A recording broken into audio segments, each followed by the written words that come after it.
Happy Friday, guys.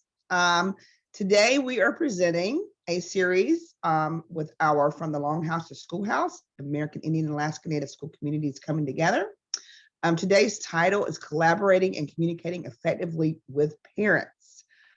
We are so glad and proud to have Melody with us today. But before I introduce Melody, I do need to say that we are the MHTTC Technology Transfer Center. We are a nationwide center. We were hosted here at the University of Iowa in Iowa through the Native Center for Behavioral Health. I also must say that this is not the creation of SAMHSA, and anything that the presenter has said today is not necessarily reflects the view of SAMHSA, AHS, or the American Indian and Alaska Native MHTTC.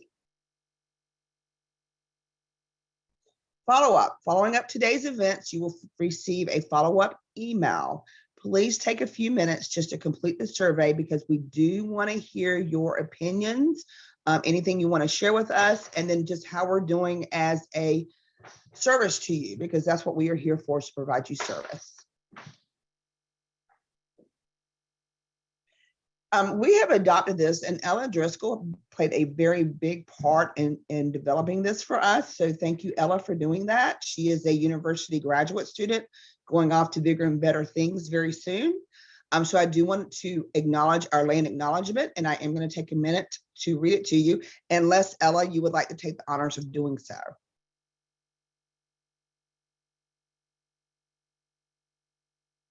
And Ella, are you there? Yes, so this is the land acknowledgement that I developed with my sister Keely and Sean Bear, both members of the Kiowa Tribe and the Native Center of Behavioral Health. So we created this land acknowledgement, and if you just take a couple minutes to read this over, we'd really appreciate it. Thank you. Thank you, Ella. Today's speaker, I am so glad that she's here today. She is one of our consultants, and if you don't know her, she's one of those you want to know. Melody Redbird-Post. She is a Ph.D. graduate. She is the enrolled member of the Kiowa Tribe. Is that correct, Melody? Did I say that correctly? Kiowa. Kiowa. Okay. She has a doctorate in instructional leadership and academic curriculum, a master's in education, early childhood education, a bachelor's in administrative leadership, and a dissertation in curriculum development for Indigenous early childhood language and immersion programs. She has served in various capacities within the early care and educational systems of tribal communities, including Child Care and Development Fund, CCDF, and Head Start programs. She provides trainings and technical assistance as part of her ICF's early education services. She brings 12 plus years of experience in tribal programs administration, 14 plus years of experience in implementing family engagement practices in tribal programs, tribal communities, early childhood, and K through 12 school settings, and 15 years of experience in tribal education program implementation. She currently serves as the Anadarko Public Schools Indian Education Parent Committee and resides in Anadarko, Oklahoma with her husband, their 5 children, and 3 dogs. Thank you, Melanie. So glad you're here today. She is also one of our major consultants and advisors working on many of our great projects that we have coming forward. I just wanted to remind everybody today that we are recording this session. I've already had a large audience come to me asking me to record it, Melanie. So we will be recording today's session for you. Is this screen still showing up, guys? If it is, can you just kind of thank you? So just be mindful of that. We are recording. It will be on our website. It'll also be on our YouTube channel. If you have questions, Melanie has agreed to allow myself, Julia, and Ella to interrupt her as we go along. So if you have questions, just raise your hand or put it in the chat, and we'll be glad to ask Melanie as we're going along through the PowerPoint. Today's session is from 2 to 3:30 Central Time, which means we have an hour and a half. So we will be using at least the last 15 and 20 minutes for questions and answers. I cannot see who's on here. So guys, you're going to have to help me. If we have folks on here that are on our advisory council or members of our committee, Ella and Julie, if you could help me identify them. I don't see anybody. I do see a co-worker on here. Stephen Stein has actually greeted us today. He is one of our co-workers here at the Native Center of Behavioral Health. Steve, would you like to introduce yourself? Hi, everybody. My name is Steve Steiny. I'm with the American Indian Alaska Native MHTTC. I work with Teresa, and I'm really happy to sit in today. And I look forward to listening to the speaker. And thanks for having me. It's great to be with you all. Thank you, Stephen. Stephen's been with us for how many years, Stephen? A little over 2 years. I left my clinic and have been here at the center now since January of 19. So I'm really honored and grateful to be here today. So look forward to listening. Thank you. I am going to now ask anybody in the audience, as we always like to open up with either a prayer, a song, some words of wisdom, drumming, anything that you would like to open it up just to start us off on a good note. And I'm going to give you a few minutes, and I would love to have some volunteers.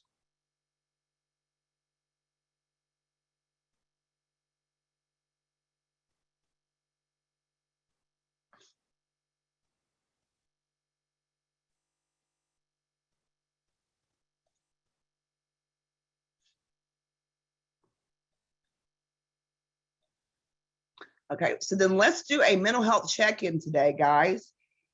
It is Friday, April 23rd, 2021. Again, it is Friday, which is great news. I'm feeling good today. I was very sick. I did not have COVID. I did have pneumonia and some other things going on a couple of weeks ago, so I was out of work for a while, but I am recovering. And I am feeling good today, and I'm glad to be here today. And I am just grateful today because we bought a boat yesterday. And my one thing that makes me feel good is water, fishing, and just enjoying the sun. So now I'm just waiting for the weather in Iowa to cooperate so I could take my sweaters off, put my shorts on and a t-shirt and enjoy myself. So that is what I'm grateful for today. Can someone else please share what they are grateful for today? Either just speak up or put it in the chat. This is Melody. Teresa, I was wondering, so I know that you invited a song or a prayer, and I actually have it's a 2-minute video clip of my 3 youngest daughters performing a Kiowa prayer song. Yes. I was wondering if you would mind if I offered that. I would love if you offered that. Let me get people's check-in for just a minute because I do want to acknowledge that they are going to say that they're having a grateful day because I just read somebody's chat. And then yes, if you'll go ahead and get that ready. Thank you, Melody.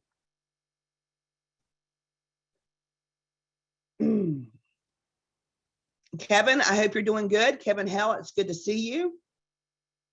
Vera, grateful for sunshine today. Amy, I'm glad to hear you're doing well. Shelly, you're just waking up, okay? Good for you. Oh, having all the limbs. Okay, take care, Shayla. Yes, being able to wake up with food in my fridge, roof over my head, and being able to kiss my family in the morning. Absolutely.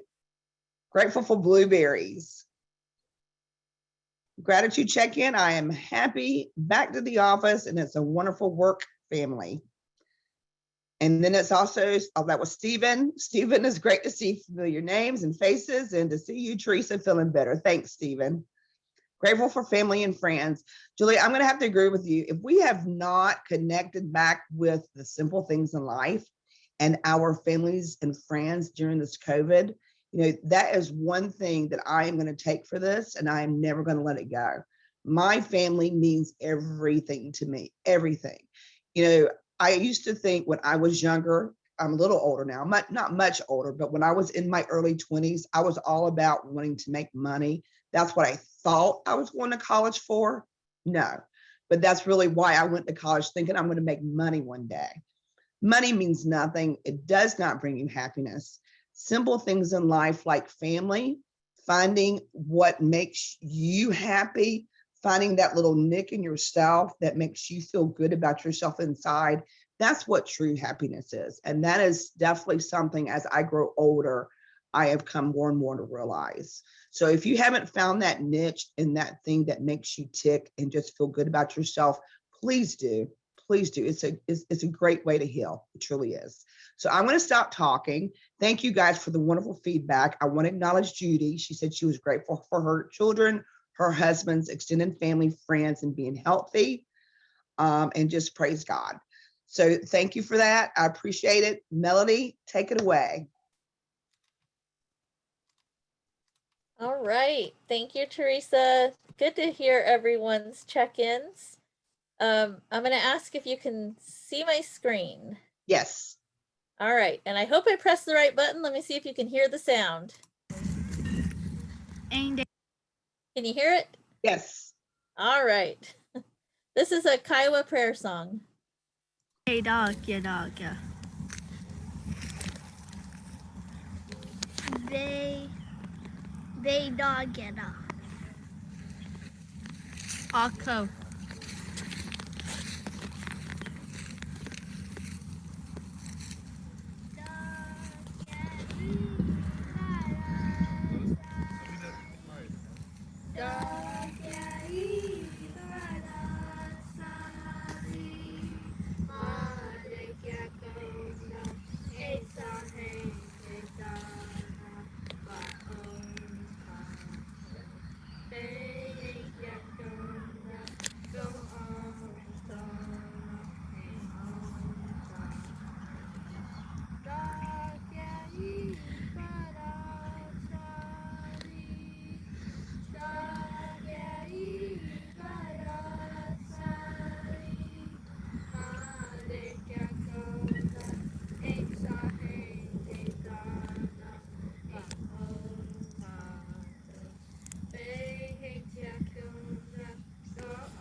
That was beautiful.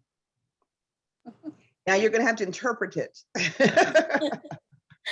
So what they're saying is Dak Ya'i.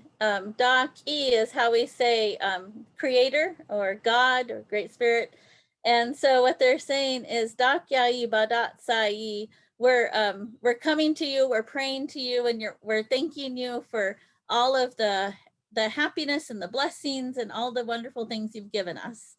So that makes it even more wonderful. Thank you for that. And anybody else, if you have anything like that that you want to share when we come on these meetings, be happy to do so. Okay, show your stuff off.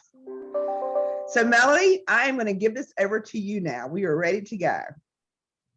All right, awesome. Let me make sure I have slides pulled up here. Okay, and let me share my screen again. So everyone can hear me okay, right? Yes. Okay. Oh, I pressed the right button here.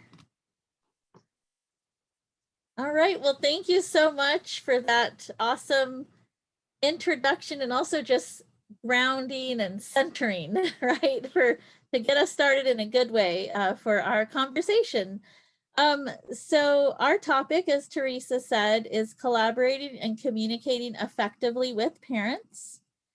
And so, as Teresa mentioned, so I come to you from actually my people's traditional homelands, the Kiowa Tribe. Our homelands are here in Southwest Oklahoma, and I'm in Anadarko. We also share our homeland with the Comanche Nation, also with the Apache Tribe, and then with the Caddo Nation, the Delaware Nation, and the Wichita and affiliated tribes. So there's actually quite a few tribal nations headquartered right here in Anadarko, Oklahoma. And so I'm very excited to be here with you. And just wanted to say, aho de bat ha, thank you so much for having me here. De on de bat song, ki on de da. It's a beautiful day today, and just really excited to see all of you here, and excited to get to know your thoughts as we kind of go through our session today. So today we really wanted to focus on thinking about what does the latest research say around effective family engagement strategies for Native families. And also we want to think about enhancing our understanding of specific practices that could be implemented to increase K-12 school staff collaboration and communication with Native families. And then consider some action steps that all of you and your staff and your teams in your schools and your programs can really think about implementing some of these key strategies into your practices. And a lot of you are probably already doing a lot of these things. And so we just wanted to kind of highlight some of the key strategies and really think about what are some next steps for your school, for your staff, for your program. And as we get started, I know I saw several of you say hello in the chat, but what would really help is I'd love to kind of get to know you a little better. And if you don't mind just putting the name, the school or program you represent, and also your role, whether you're a school principal, a school counselor, a teacher, that would be really helpful, especially as we get to our discussion parts. So now, Melody, do you want me to tell you as I'm hearing them, or just wait to the end, or how do you want me to utilize that? If you don't mind, Teresa, that would be really helpful. Okay, because they'll start scrolling in. So you want me to go ahead and just read them out as they come in? Yeah, that would be awesome. And just stop me at any time, and we'll take a look and see. Not a problem. Here. Thank you. All right. So as you enter your shout outs and your roles in the chat box, first I wanted to kind of start off with an overview to kind of think about what's the terminology that we're working with here.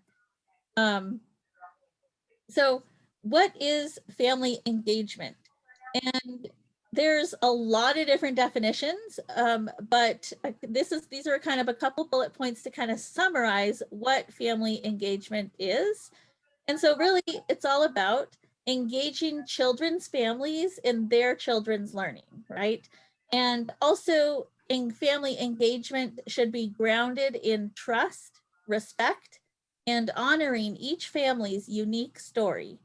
So that's kind of just an overarching definition to think about. And I see we have some chat coming in. You want me to go ahead and give them to you? Yeah. Okay. We have Ed, and guys, let me just tell you right now, if I pronounce your name wrong, I'm sorry.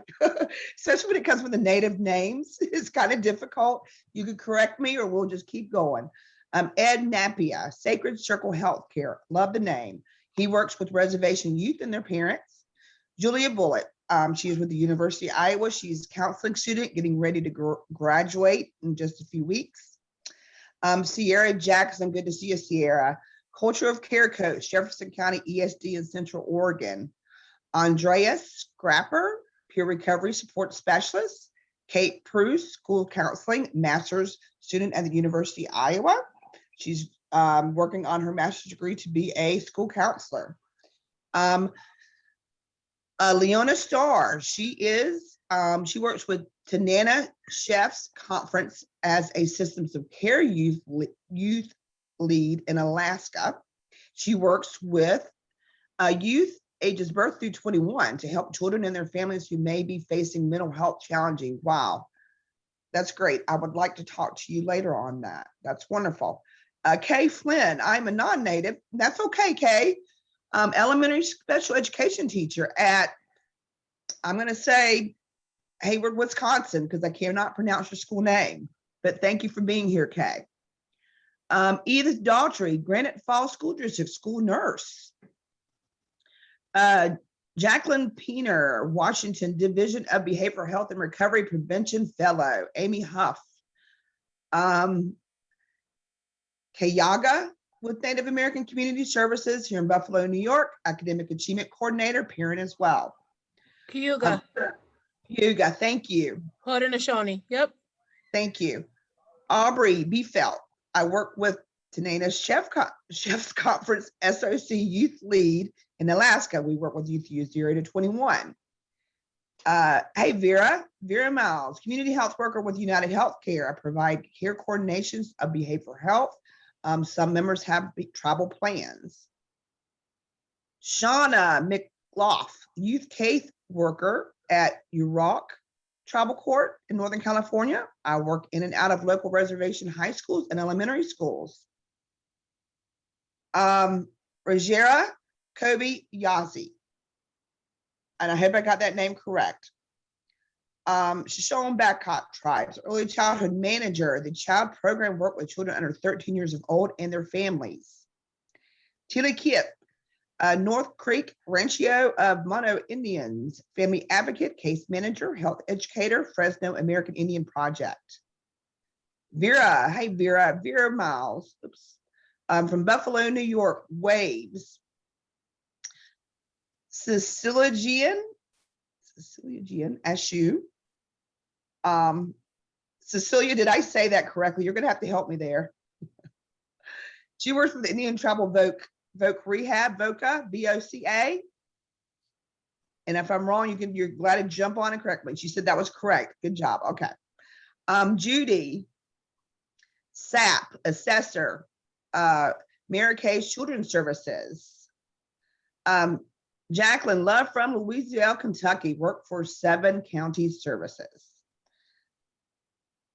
Edwin Aurora Napia, you might want to help me out there, Edwin. He is in New Zealand. Edwin. Yes, we've talked. Hi, Edwin. How are you doing? Pretty good, thanks. Good. Good to see you here. I'm glad you're here. Thank you. Aridonna Perkins, Family Services Coordinator. That is a very good variety there. Love it. Thank you so much, Teresa. Thank you, all of you, for sharing that. And that is just really helpful. It's good to kind of get a sense of who is all here. Especially, you know, as we go through, I'm going to encourage you to use the chat box to kind of type in your thoughts, comments, reflections. All of you have this wealth of experiences. Many of you are already doing so much amazing work with families in your Native communities. Shout out to Shoshone Bannock Nation, to Berry Creek Rancheria, to Tanana Chiefs Conference. Just shout out to our Cayuga friends. Just really excited to see everyone here, and invite you to enter questions, comments, reflections as we go through. Like I said, we're going to kind of go over an overview of kind of some of the key terms, and then talk a little bit about the research. And then we're going to get into some specific strategies, which I'd love to hear from you. Some of the strategies, if you've already tried them, if they're, you know, are they working for you? Have you, what's your level of experience with some of these strategies as we talk through it? Okay, so appreciate all of you participating and being so engaged here in our session today. Awesome. Well, with that, I'm going to go ahead and go through our next key terms. So just, you know, this is about communicating and collaborating, right? So what is communication in the context of working with families? And so really it's about establishing a dialogue between the teacher or school staff and family members. Communication builds trust, cultivates respect, and increases mutual awareness and understanding from both parties. So whoever's doing the communicating, all of you, it sounds like you're already, we have some family service workers, a lot of mental health staff, behavioral health staff. A lot of you are program coordinators.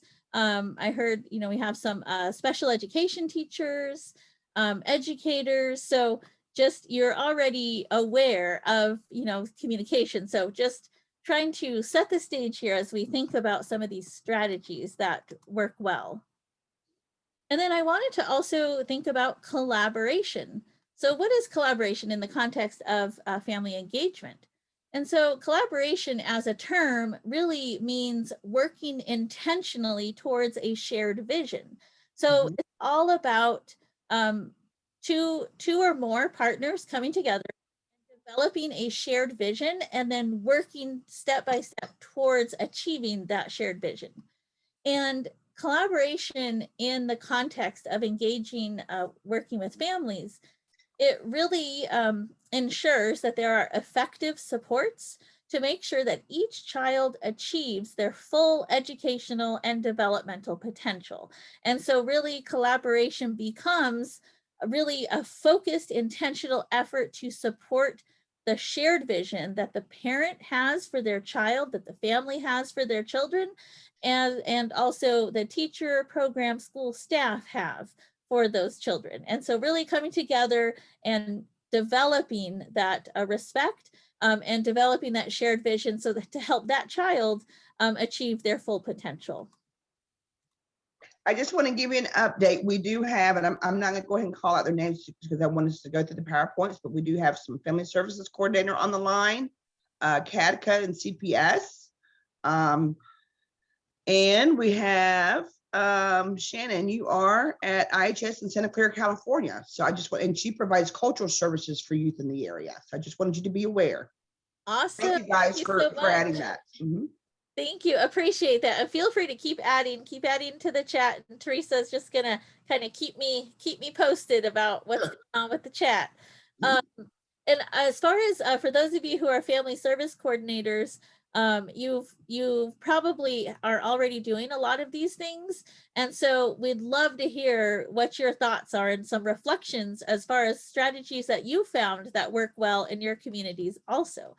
Because I'm sure, all of you, there's such a diverse audience here that I'm sure everyone would love to hear ideas. And I just encourage you to put ideas in the chat and get some conversation going as we go through these next few slides. All right.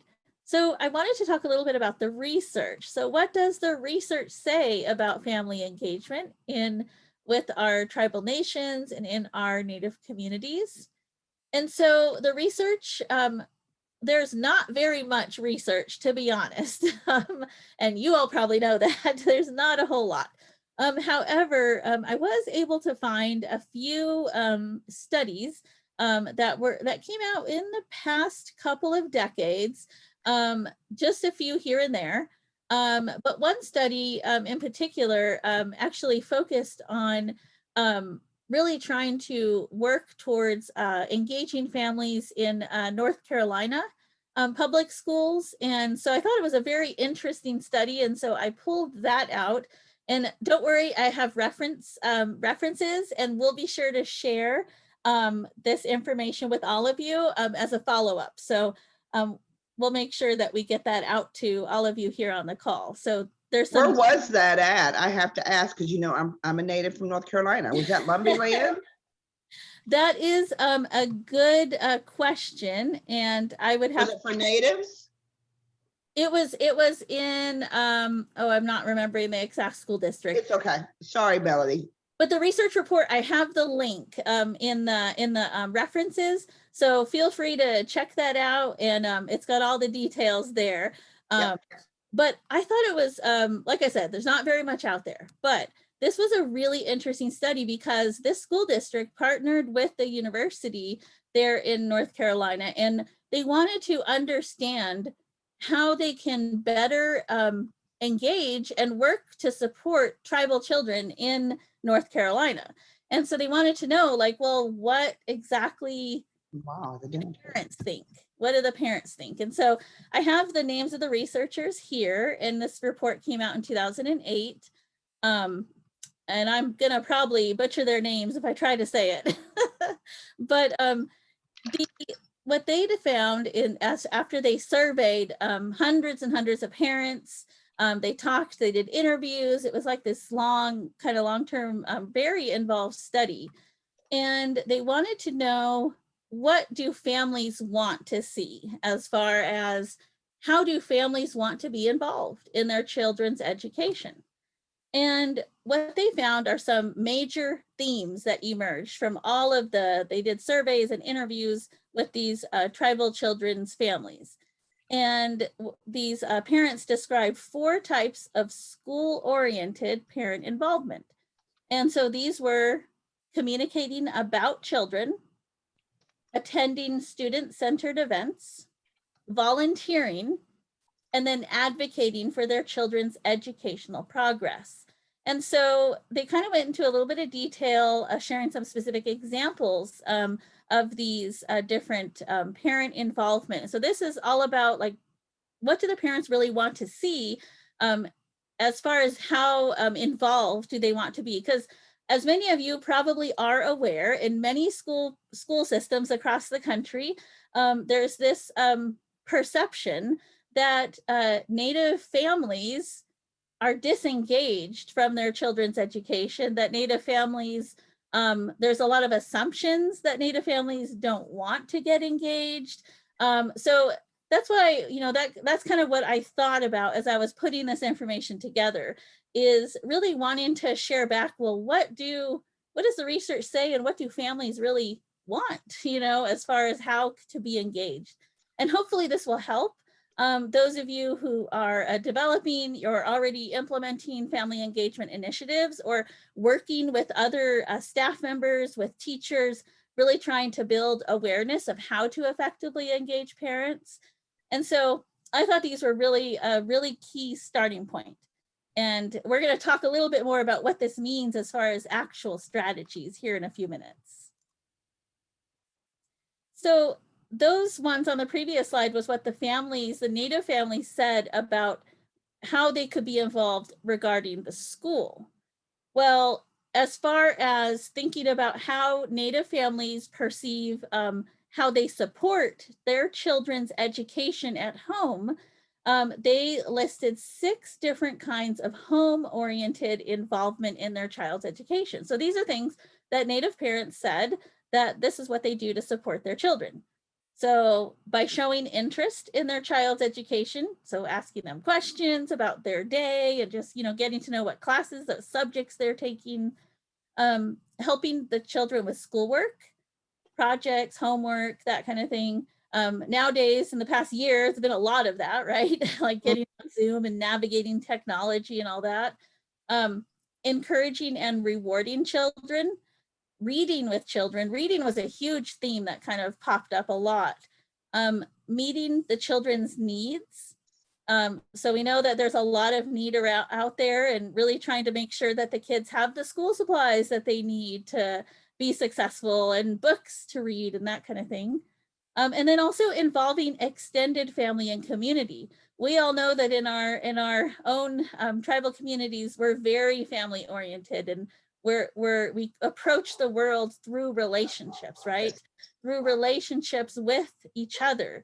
And so it's oftentimes a common assumption that it's when a teacher in a mainstream school system or classroom is approaching a child, the teacher tends to think of the child as a child with a nuclear family. So like a mom, a dad, and maybe a couple siblings. Not thinking that, for us as Indigenous people, we have grandmas, grandpas, great grandmas, great grandpas, aunties, Aunties and then uncles. yes. And I 5 mean, or 6 kids. right. I mean, we have multiple generations, and it's not just that one child in the family. They're supported by this whole network, this whole community. And there's often missed opportunity with that because, you know, if you have a parent who's working all the time, but you know that grandma or auntie, like they're involved in that, they're there when the parent's not able to be there. There's a lot of missed opportunity for the teachers to engage those extended family members. And so that was something that emerged in this research, was really challenging the school districts to start thinking about, so how can they reach out and be more inclusive of extended family members? So then this research also, you know, again, really looking at what do Native parents want? And so they asked these parents, how do you prefer the schools to talk with you and to engage you? And so they listed these strategies. And so these parents, they said they like printed and electronic correspondence. So, and communications about children. And they mentioned flyers, notes, even daily progress notes, like I know many childcare and Head Start programs do. Emails even, you know, some parents prefer that, text messages about children. Nowadays you have these online, I mean, this was back in 2008, but nowadays you have Google Classroom is a big one, you know, really communicating through some of, I know some have, what is it called? School Reach. There's these different like apps and programs that school districts use to reach families. But then families also identified having school staff that are respectful of the parents' educational and cultural values. Yes. And that was huge because a lot of parents that were interviewed in this study particularly shared some really honestly traumatic experiences in their own education. And I know that we as educators and as professionals, we're aware of kind of the historical trauma that has come along. And when you're talking with a school system and with teachers and their supervisors and with the families, it's oftentimes there's, I guess, some assumptions or there's a perception that the family, by not communicating, is just totally just not interested and they don't want to engage. But often they're missing that historical trauma piece where these families just have already had these hugely negative traumatic experiences in their own, I mean, as recent as, you know, the 1970s and 80s, we had boarding schools still, and we had families that were undergoing these like, you know, huge negative experiences and dealing with things like prejudice and racism and all of that discrimination in the school systems. And so because of that, these parents, when their kids are going to school, there's a lot of that kind of that historical trauma still embedded. And so if the school staff was not aware of that, then obviously that was a missed opportunity, because by not being able to acknowledge that the teachers are making all these assumptions, and meanwhile they're missing the opportunity to have real dialogue with those families. And so that was something that I thought was really powerful from this particular study. They also mentioned they would like an open door policy. So really thinking about what does that mean for a classroom? For those of you who might be school counselors, if you're in an administrative position, what does that mean to have a school or a program that has an open door policy? And then some others were culturally respectful environment and cultural activities and resources, including American Indian programs, resource centers, after school activities, clubs for children and families, and an advocate or a liaison at the school to welcome and assist American Indian parents and children. And I wanted to like kind of focus on the culturally respectful environment. We know that in many of like our tribal programs and our tribal schools, there's a lot of, we have that a little more, I guess, authority to assert our own cultural identities in our physical environment and in the space. But in many school districts, there isn't that opportunity. And so the children, when they're entering the school doors and the parents are coming into the school, they don't see themselves in the school. They don't see themselves represented, and therefore they feel like they don't belong there. And already, even from the time they walk in the door, there's already a disconnect between getting those families actually feeling like they're welcomed. Melanie, I've got to interrupt. Yeah, go Okay, ahead. 'cause you've just given me a lot of notes. I wanted to say, when we do send notes home to parents, make sure that we send positive notes as well. Also, never discuss it in front of the child before you do the parent. Another thing I wanted to mention is I've heard a lot of good teachers wanting to be more involved in the community, cultural aspects, powwows and other things like that. And I say to them, do it. If someone shuts the door in your face, go to the next door, but do it, because that is how you build relationships. Would you agree with that?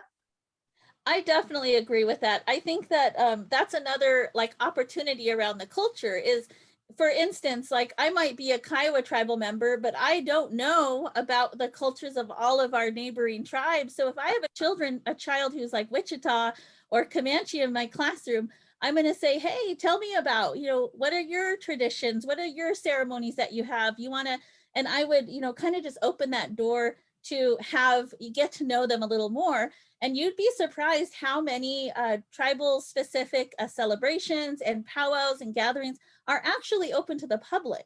But people don't really realize that unless you ask. And so I would suggest just kind of looking around, and if you have flyers in your community or you see a flyer, call the organizer and just say, hey, I'd like to show up. Is this, and even our like ceremonies that we have on an annual basis, they are open to the public. And of course we have, there's protocol that's expected to be followed, but we communicate that and people try to put it in like the newsletter and newspapers and stuff. So it's definitely an opportunity that I'd encourage those of you who are interested to reach out. Yep, absolutely. And I also wanted to add to make sure that we leave our stereotypes and biases at the door. So that's very important. And when we're talking about, with how we work with our family and live with our family and beyond, it really does take a village. We are really a village raising a child. And so you really do need to know that whole child. So if you want to be a good, effective educator, make sure that just like you were saying, a lot of grandparents and grandpas are maybe the first point of contact because mom and dad may be not there or may be working. So make sure that you know that. Don't just assume you called mom's not answering, she doesn't want to be involved. Maybe you're calling the wrong person. So Exactly. And it's also a timing thing too. Like there's a lot of families, the parents work at night, or they have to work, different hours, and there's someone else has to be kind of like that liaison, right, for them in the school. And so they want to be involved. They just need an opportunity. yes. And so really thinking about those different ways to reach out too, and not giving up. Yeah. And Melanie too, I'm sorry, this just again touches my heart. You have to understand, going into a school can be intimidating. If you know what I'm saying, if you don't have an education yourself, or if you haven't felt invited, and then you're walking in the door and you're sitting beside a desk, or you're only called in when your child is in trouble, even walking through those doors can be very intimidating for a parent. And that's something too we need to consider. Exactly. And those are the exact barriers and challenges when parents were asked in the research, what are the challenges that exist? And so the top challenge was an unwelcoming school environment. Yep. So, when you create, and I know right now it's hard because, we're in the middle of a pandemic and there's even more barriers, right? So it's even harder. But even before the pandemic, there's a lot of schools that had like very strict security measures. And I know that you're trying to keep children safe, but at the same time, if it's just a locked door and there's nothing on the door, no signage, and that parent's just like, well, I guess, and they'll go the other way. So yep. That's something to keep in mind for sure. And we're going to think about that a little bit here when we get to the strategies. Other perceptions of lack of cultural sensitivity, as well as previous negative experiences with education, like I mentioned before, and then just having different communication styles. I think, that's another thing is being open-minded and also using active listening is really, really crucial for all of us as professionals trying to work with families. Is just be mindful of like your own communication style. There's like little quizzes you can take online to kind of like let you know like how you communicate as an individual. And that's actually really informative, because then you'll kind of start noticing things as you talk with other people. And then you'll start noticing, oh, they're communicating this way. So then it helps you kind of figure out what's the best way to communicate with others. All right, so this is what I was talking about. These are some studies to reference. Again, if you are interested in the research, I know some of you are students, so there's research there. Some of you might have to have research to go talk to your leadership or, you know, things like that. So there's some different studies here. So I mentioned the ones that we just talked about. The highlights are from the third bullet down. Examining American Indian perspectives in the Central region on parent involvement in children's education. And then I thought this other one was interesting, the North Carolina Department of Public Instruction. And this was back in 2004. But again, even though it's an older study, it's actually still really relevant today. It was actually really surprising and kind of sad how you know, relevant, how there's still the same issues that these parents were having a couple decades ago. Let's see. So I'm not going to spend too much time on this, but I just wanted to mention these are out there and to encourage you to check those out.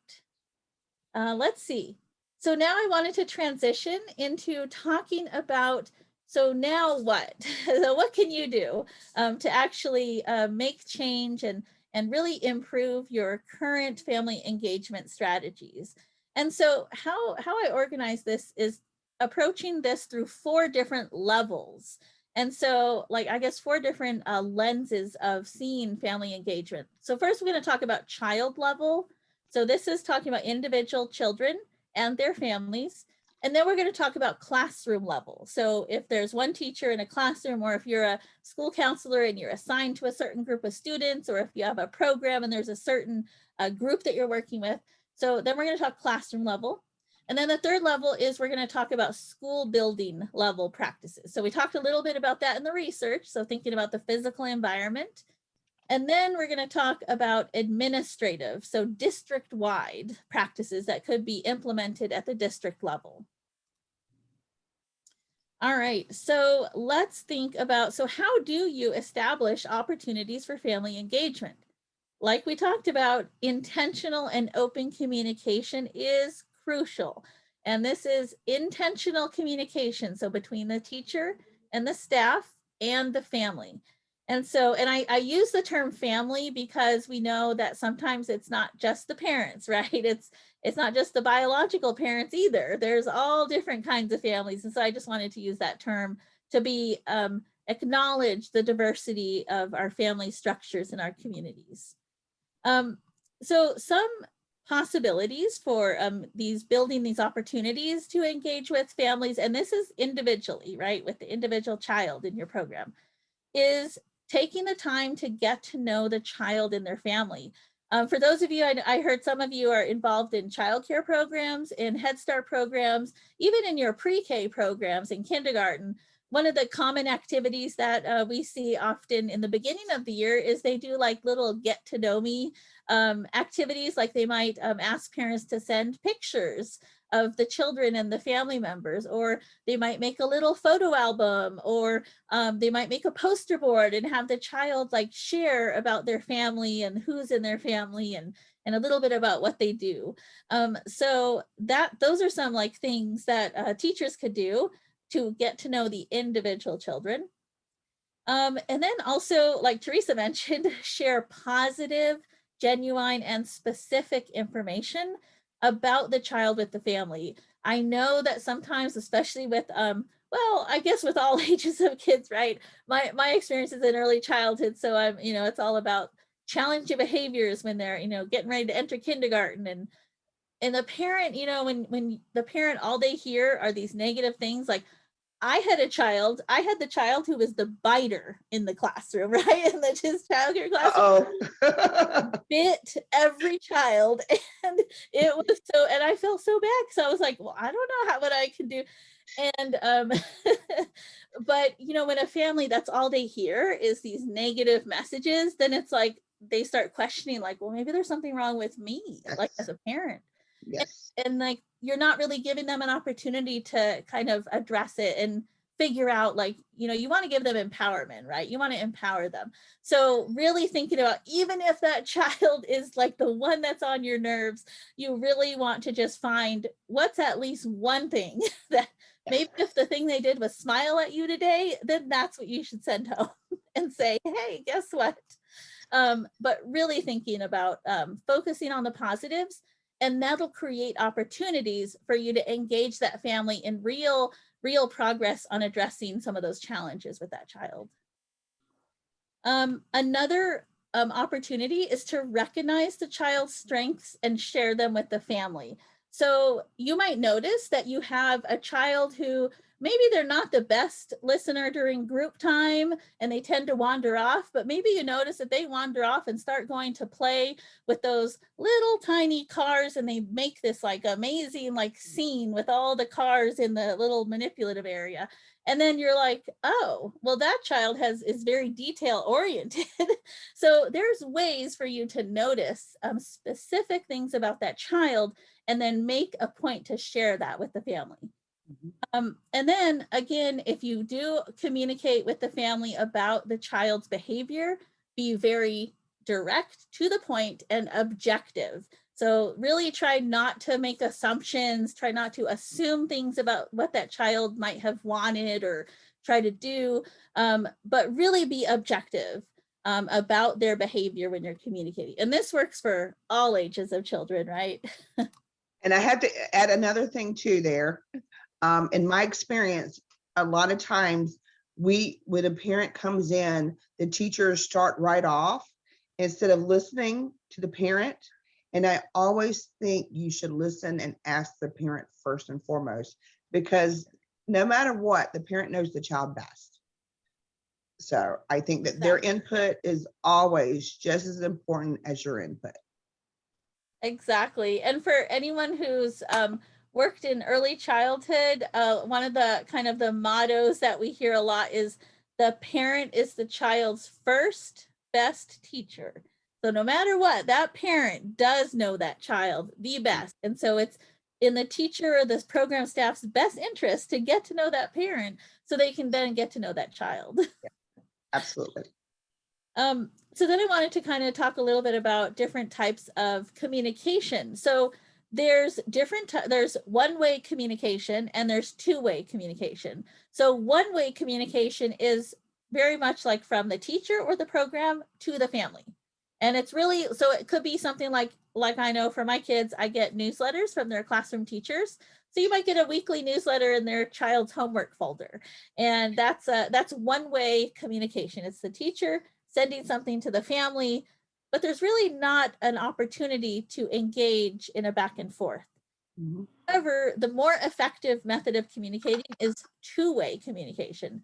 So two-way communication, not only is the teacher sending something to the family, but allowing the family the opportunity to offer something back and engage in a dialogue. And so ongoing communication really helps with that, helping the families feel welcome and also get to know the teacher or the staff member as a person and realize that they're not just there, you know, because everyone has perceptions. And the more that you can have two-way dialogue with the family and the program, then the more that the family will feel inclined and empowered to get engaged and get involved and get interested. So those are some ideas and strategies, really breaking down barriers and really encouraging families on an individual basis to get involved and creating opportunities for the families to come into the classroom or to come sit with their child at breakfast or at lunch, or creating opportunities to get those families in the door so that they can see what's going on during the day. Here's some communication considerations, and we talked about some of these. Mention, you know, just if you're a teacher or staff member getting ready to communicate with a family, or you have staff that you supervise, you want to make sure that they're prepared, that they're aware of any nonverbal messages. Like I speak with my hands a lot. And so I want to like be careful that I'm not like sending an unintended message to the family. Having active listening and really owning or understanding the importance of silence. So one strategy that I've used with my staff when I'm training them and kind of orientating them on how to work with families and with those kids when they come in is really allowing us to be comfortable with silence. And many of you might already know that, but a little trick was if someone asks a question or if I ask a question, then I want to like, I count to 5 in my head and I allow that silence. And you'd be amazed that like right when I'm getting ready to speak, the parent will jump in and be like, oh, because, you know, people just need time to process and they also need time to feel like they're not, that they actually do have an open, you know, invitation to communicate back and to share something back. So just think about that, the power of silence, and also making sure that you're aware of active listening and how you can use that as a skill when you're in your work. Let's see here. So also, and these are thinking about individual opportunities, right? So these are some specific ideas. So talking with the family members about opportunities for them to support the child's learning at home. Sometimes parents, like, they just want to know, like, well, what can I do? How do you suggest that I help him learn those nouns, or, you know, learn the spelling words, or whatever it is you're doing. Really communicate and be really clear and saying, well, here's some suggestions. Like, here's how you can, you know, make some flashcards and send some little flashcard index cards home for them to make flashcards with the child, things like that. Also inviting family members into the classroom to share a favorite book. This is, I think, the most beautiful way is to invite them to share their traditional stories. So if you have a child, you know, and say they might be one of only a couple Indigenous children in your classroom, then that's an opportunity to get that family engaged and see if they want to come and share stories, even like their own memories, you know. Maybe you have a grandparent who had a garden when they were little, or they did canning when they were little, and how amazing would that be to have them come and share that experience with these kids. So think about those type of opportunities. And then also allow the parents the opportunity to be volunteers. So sometimes programs, I know that a lot of times you have field trips and things, but you want to also define specific tasks. I know one thing that we used to do is we used to need a lot of help, and we worked with preschool age children, is we needed a lot of help cutting out things for like the next day's activities or the next week's stuff. So like cutting out construction paper shapes or stuff like that. We put it in a baggie and just ask the parents if they'd be willing to cut it out while they're sitting at home, you know, reading with their child or watching TV, you know, and they'd be willing to do it. So just think about how the little things, those really can go a long way to make those parents feel like they're contributing. And then it also creates that environment to help them feel welcome. Yep.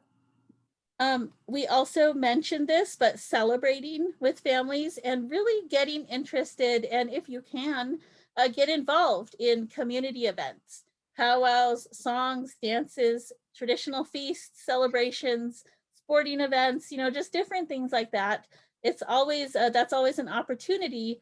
And I know that kids, you know, love to see their teachers and the staff the program staff they know out in the community, and they just get so excited. And that helps to build that bridge also between the program and the family.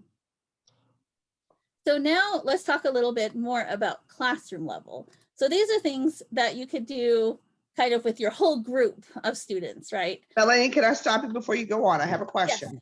Yes. I'm curious. One thing I wanted to say that you know, most of our Native students attend public schools. So I think that it's very important that if you are working in a public school, that you make that extra effort to make sure that they are providing cultural relevant resources and programs and activities for those Native students. Another thing I wanted to know, and you may know the answer to this, like PTAs, parent involvement, would you say, this is probably a tough question, I don't know if it was part of the study or not, PTA involvement and stuff like that, would you say it would be lower in tribal communities or higher in tribal communities, or it depends on the school and the community? So actually, and it was in one of the other studies, and I'm not remembering which one of those 4 studies that I highlighted, but one of them actually said that in tribal communities, there's actually more involvement if there's an opportunity. So we know that, like, for those of you who work with childcare or Head Start programs, there's a requirement in Head Start to have a policy council that's made up entirely of parents of the children's families. And then there's parent committees to help make decisions, and parent committees can decide, oh, we're going to go on these field trips, you know, and they come up with the ideas and help with if you need to do fundraising, that kind of thing. So I would say, in my experience, it hasn't been so much of like a PTA that's necessarily in the school district, but more of the parent wanting to be involved, because they're already, and many of them have been involved already through their tribal childcare, tribal early childhood, tribal Head Start, and they go into the school district and the school system, and all of a sudden, oftentimes, all those opportunities go away, but you still have these parents who are so engaged and they're ready to be involved, and they're also really active in their own tribal programs, in their community. But there's just really a disconnect, because in many public school districts, there's not a whole lot of opportunity to get those Native families into, you know, some of these kind of decision making.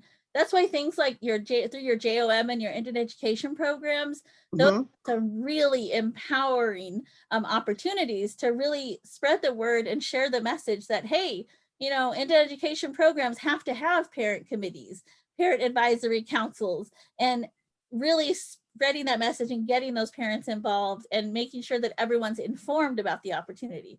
The parents are out there. In my experience, there's just a disconnect between what they are able to get involved in, you know? Yep. Thank you for that. Good questions. So, yeah, this is a topic that is very near and dear to my heart. And I'm just very, very passionate about this, you know, just engaging with families, and also end as a parent, you know, there's a lot of lessons learned, as I'm sure many of you have lessons learned as well. Yep. I did want to just highlight a couple of these because I know that we'll make this information available to you.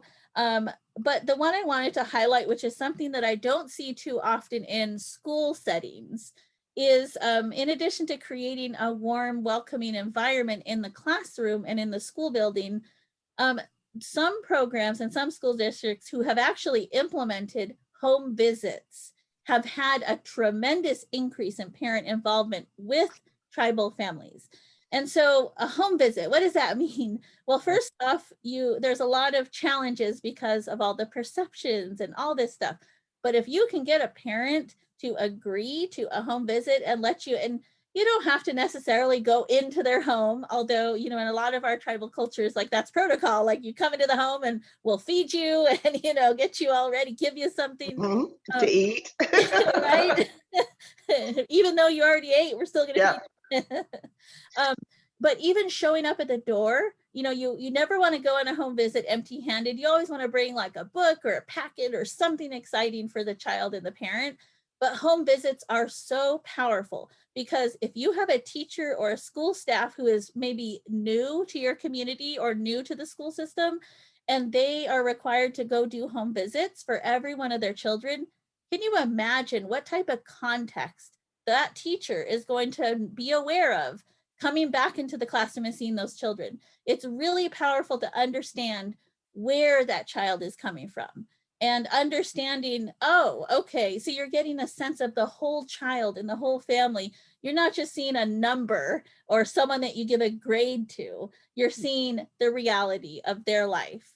And so home visits, I would highly encourage. I know some of your programs already require those, but in many school districts, that's not a strategy that I've seen a whole lot of. But the schools that have implemented it, especially in tribal communities, have seen, like I said, huge increase in parent involvement and a lot of more empowerment between the teachers and the families to really have a dialogue. I got to stop you again. I have another question. Okay, when you're talking about home visit, is that better just for the early education students, or are you talking about through 12th grade? All ages. So we Okay. actually, in Anadarko Public Schools, there's a program, it's a pilot program through the National Indian Education Association called Communities in Schools. And it's this new initiative that, and hopefully they'll make it more, they'll expand it as kind of the pilot gets done. But what it is it's all about how can a school district partner with programs to provide families with comprehensive services. So through this program, and they've implemented at Anadarko from pre-K through 12th grade, and they literally require those staff to do home visits for all those students that are in the Communities in Schools program. And these are like the most at-risk students that are oftentimes the hardest to reach, right? Because you have a lot of families, well, in our community, we have a lot of families that are transitional, like they're just there's not really a stable place where they are, and especially as you get older into the high school age group, you see a lot of that where it's really hard to keep track of that one child. They're not going home to the same place every night. They might be going to their cousins, or they might be going to the grandma's, they might be going to their uncle's house. So having a home visit has been really powerful to really have teachers who have not historically engaged in our school district with our families to really get to know our community and our children and get to know the context. And we're starting to see some outcomes from that. And are these formal home visits, or are these just, hey man, I'm native, I can show up at your door anytime I want to? Because that's what happens a lot of times. We just have our doors open and people come. Well, I think what they do is they do try to inform the family as much as possible, right? Like they'll send a message, send a note, give a phone call and say, hey, I'd like to come out and visit you, want to drop something off to you. But obviously sometimes you can't get a hold of someone, and sometimes the only way you can get a hold of them is to show Go up. by there. Yeah. Yeah. And I think that's a wonderful person. idea. And I can see a teacher right now saying, I don't have time to do that. But literally, Melanie, but if you do this, you're reaching that child. And when you reach that child, you teach that child, Exactly. So in the long run, all of this pays off. Exactly. And that's the tricky part. And that is so, that's why we don't see these home visits as part of a strategy right now, because they're oftentimes, teachers are already overworked and underpaid, right? Yes, absolutely. But we've seen like for where the programs that have really implemented is really thinking of things like overtime and paying, extra, paying gas mileage, providing a company or school vehicle to use, those type of things. So that way it's less pressure on the teacher. And sure, you do probably have to spend either some early mornings or some late evenings, but the payoff is huge. So I would say, explore it as an opportunity with your program. And especially if you're having families that are really challenging and just, like I said, those hard to reach families, oftentimes a home visit will turn things around real quick. And in a really positive way, you'll see a huge turnaround, hopefully. So let's see. I'm going to continue on. Let me do a quick time check. So I know we're getting 3:11. Okay, awesome. So we talked about this, talked about one-way communication versus two-way communication. I feel like all of you have a good handle on that. Again, we'll provide this information to you. I wanted to quickly go over some school building level practices. Again, this is for like thinking of in school building, meaning your physical school building that parents come into, or your program building, your program office. So wherever the first contact the parents would have with your program or your school. So we talked about the importance of creating that warm, respectful, welcoming school environment. Posters, signage, I know with some schools you walk in and there's a bulletin board with all of the kids' pictures on it, and you're like, oh, who do I know those kids? Are my kids on there? So really creating a welcoming environment to really make those parents feel like they do belong there and they do have a place there. Having a greeter to greet families at the door. I know right now it's been really challenging with all of the policies with social distancing and things like that. But that's also an opportunity, because if you have someone having to take temperatures while people are walking in the door, you have an instant greeter to say hello to the families and kind of get to know them a little bit more. Specific family activity ideas. So again, this is thinking of program level or school building level. So this is something where I see a lot of, there are some challenges here. And like I said, if you're trying to create opportunities, oftentimes by providing events, you get a whole lot more opportunity to get those parents into the program or into the school building and really get to see where their child is.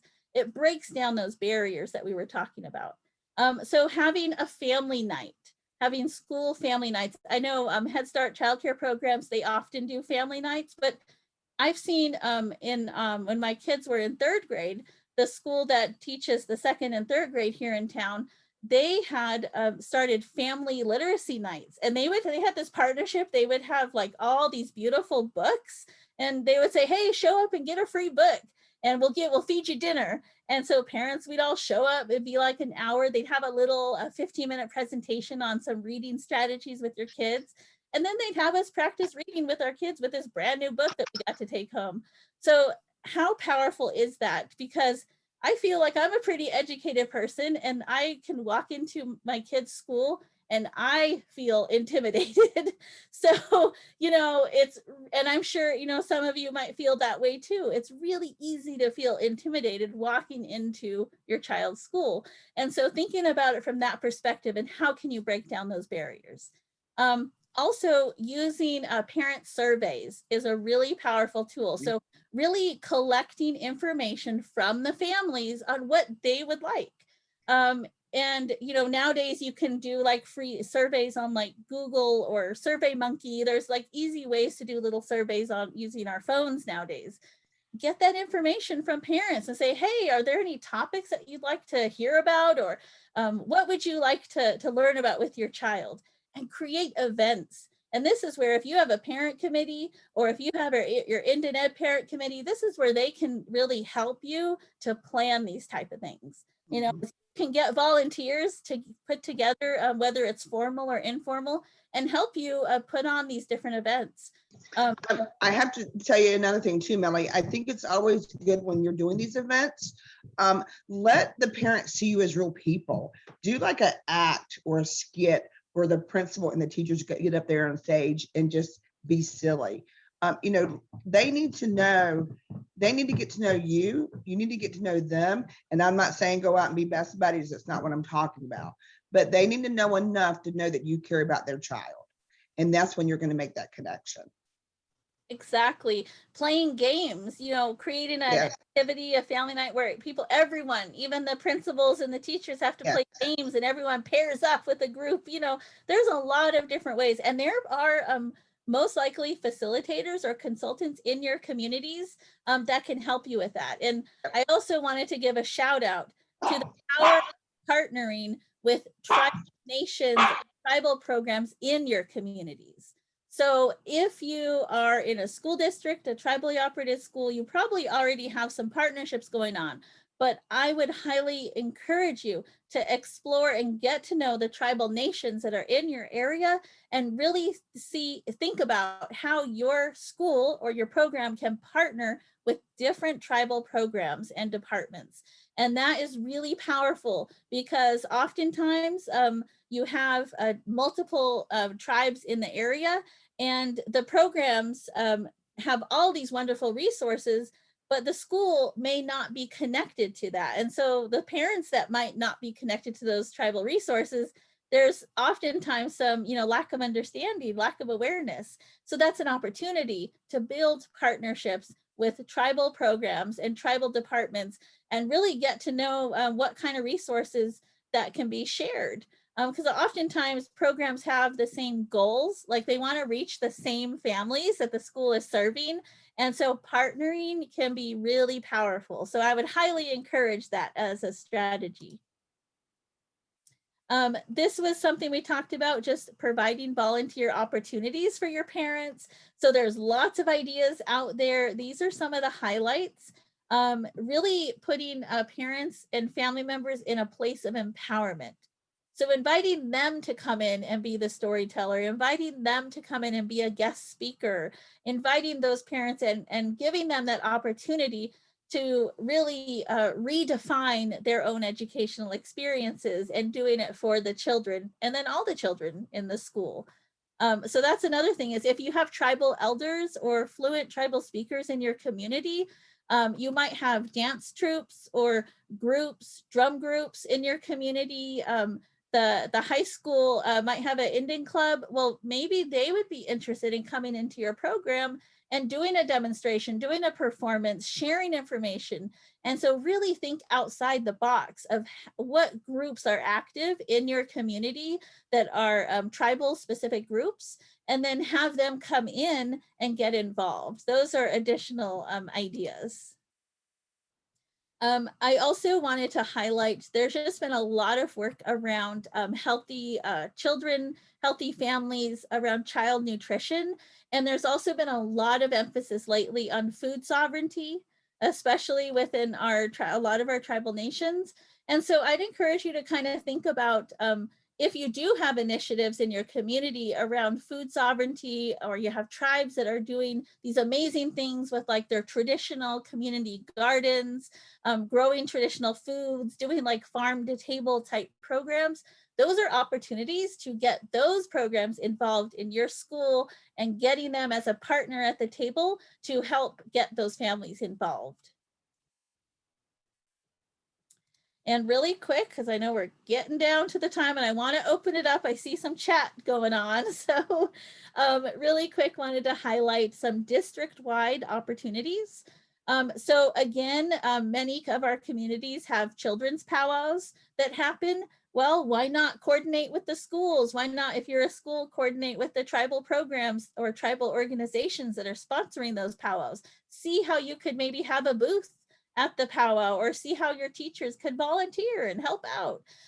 So maybe there's a certain celebration that happens every certain time of year. How can you get involved? One huge thing that we see in our community is we see a lot of community resource fairs and health fairs. And there's actually this like event that started about 10 years ago by a tribal parent who was honestly really trying to just find a way to put all the resources in one place for busy parents to get all their kids ready for school. And so she had this idea, went to the school board, and it became, now it's a decade old, it's a back to school fair. And it's not only does every school in the community come out, but they also have all the principals, the teachers. They also have the Indian Health Service, they have the tribal programs, tribal education departments. And then they also get some of our local hair salons to give free haircuts to the kids. They have the IHS provides doctors who will do free sports physicals for those athletes. And they do even like free dental screenings, fluoride varnishes. It's amazing the things that they've been able to do. And it just grew from this idea of just one mom who wanted to try to solve a problem that she had been hearing. And so I would just encourage you to kind of listen to those voices in your communities and really think about who's thinking outside the box and what can you do to empower and really bring resources to the community that aren't currently there.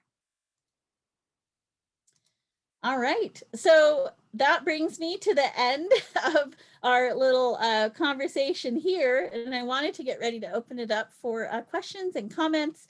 But really the bottom line is really thinking about what can you do in your program or your school to empower your children's families, and what can you do to take that first step to help families really understand and feel welcome to engage in conversation and dialogue with your teachers and your program staff.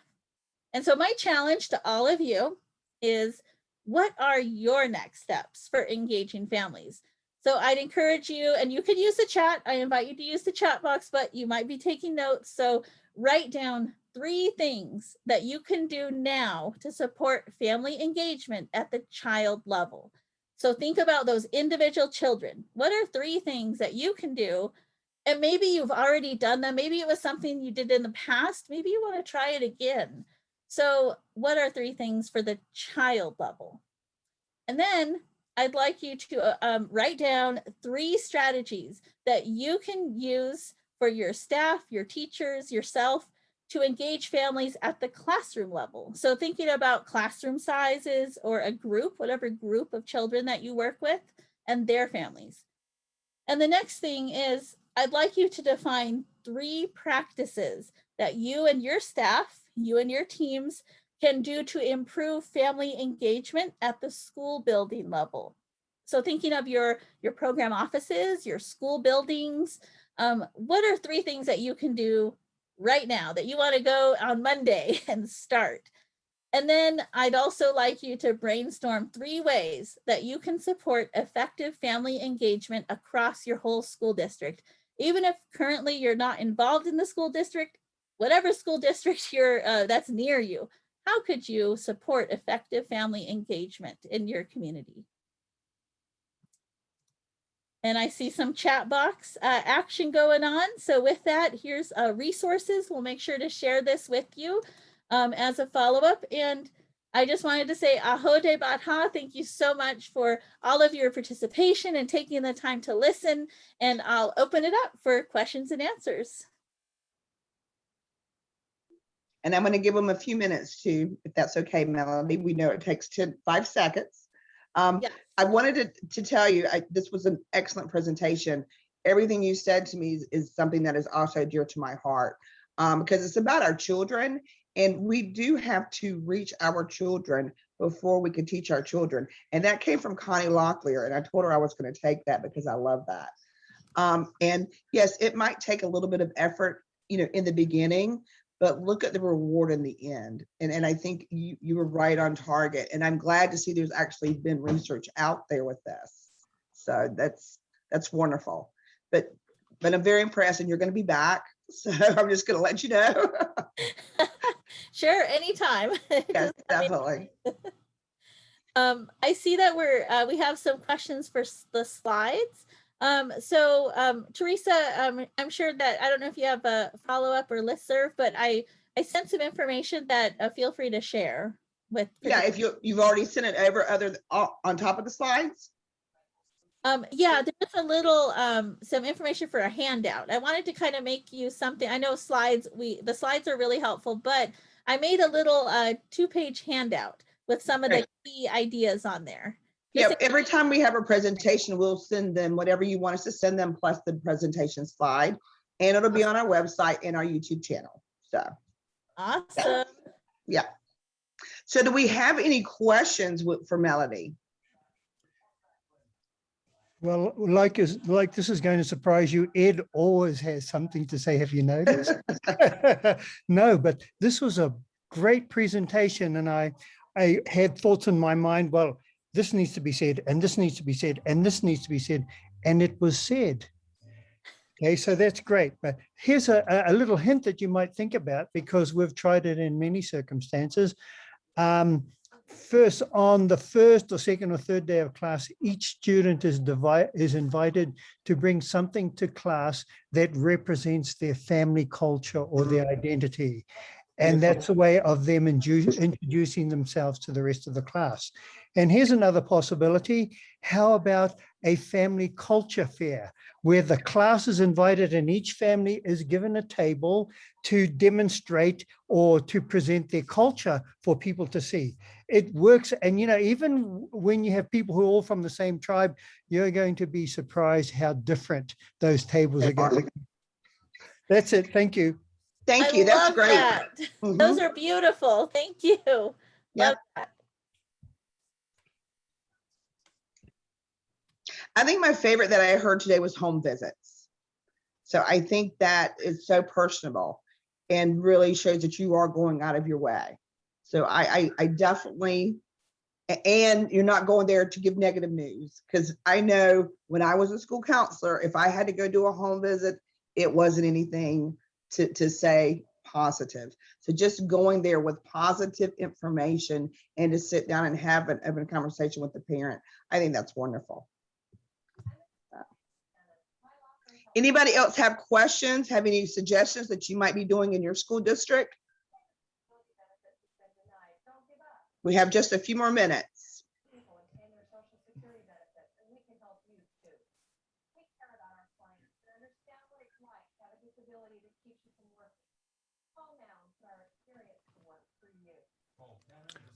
Well, it must have been a really good presentation. with good questions. She must have covered it all, like you said, huh, Edwin? A lot of food for thought. A lot of food for thought. I know it's a lot of information, but we will make sure you get the slides, and I put my contact information up just in case you think of something, or if you want to ask about anything that we talked about.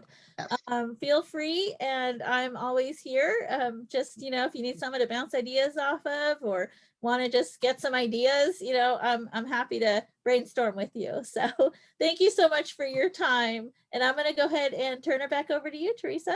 Yeah, Melanie, thank you for your time. I think this was wonderful and exactly what we needed. You've touched my heart once again today. I'm just so passionate about what I do and what the help that we in our organization with you working with us is doing for our Native peoples. And this is another thing that I'm very passionate about. Just like everything I think you said in a nutshell is relationships matter. Relationship first, build those relationships with not just the child, but realizing that whole family is with that child. So I just appreciate it so much. I feel good. I think we've ended on a great note for a Friday. And it was just beautiful, Melanie. And I'm going to be reaching out to you very soon. Unless anybody else has any closing comments, anything at all, we could end 1 minute early. Doug, did you want to say something? No? Okay, I saw you turning around. I was going to give you the opportunity. All right, guys, I hope you have a beautiful day, a beautiful Friday. It is the weekend. Please enjoy yourself and stay safe. And we will see you back here very soon, okay?